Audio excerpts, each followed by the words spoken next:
A dog sitting in front of a window. According to our expert, this can include teaching commands, incompatible behaviors, and positive reinforcement. Copyright CBCK Christine, Getty Images. According to our expert, this can include teaching commands, incompatible behaviors, and positive reinforcement. Dogs communicate in two main ways, through their body language and with barking. This, in and of itself, is not a bad thing. Dogs should most definitely be allowed to bark sometimes. Expecting a dog to never bark is like expecting a cat to never meow, explains Andrea Arden, New York-based dog trainer, pet expert on Animal Planet, and the author of several books including The Little Book of Dog Tricks and Barron's Dog Training Bible. The goal is to provide your dog with enough physical and mental exercise and enrichment, and to teach them good manners and responsiveness so that they don't bark excessively and so that you have a way of calmly and effectively having them quiet down when requested. But how do you train your dog to stop barking inappropriately? Start at home. Dogs are less likely to bark at inappropriate times when they have enough mental and physical stimulation in their environment.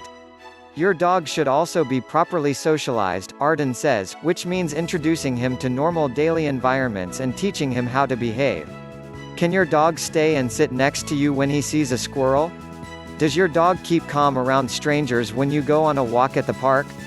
You may need to make adjustments to manage the situation, like keeping a firm grip on your dog's leash, but your dog understands what you expect.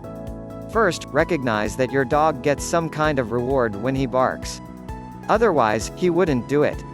If he barks at people or animals passing by the living room window, manage his behavior by closing the curtains or do as Arden suggests, try having them sleep in a bed or crate in an area of the home that is as far away from doors and windows as possible so they are less likely to be triggered by sounds outside.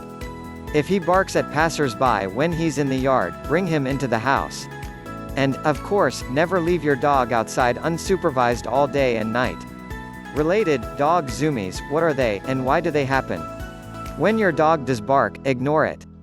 Don't talk to him, don't touch him, and don't even look at him. Otherwise, he only learns that barking will eventually get your attention.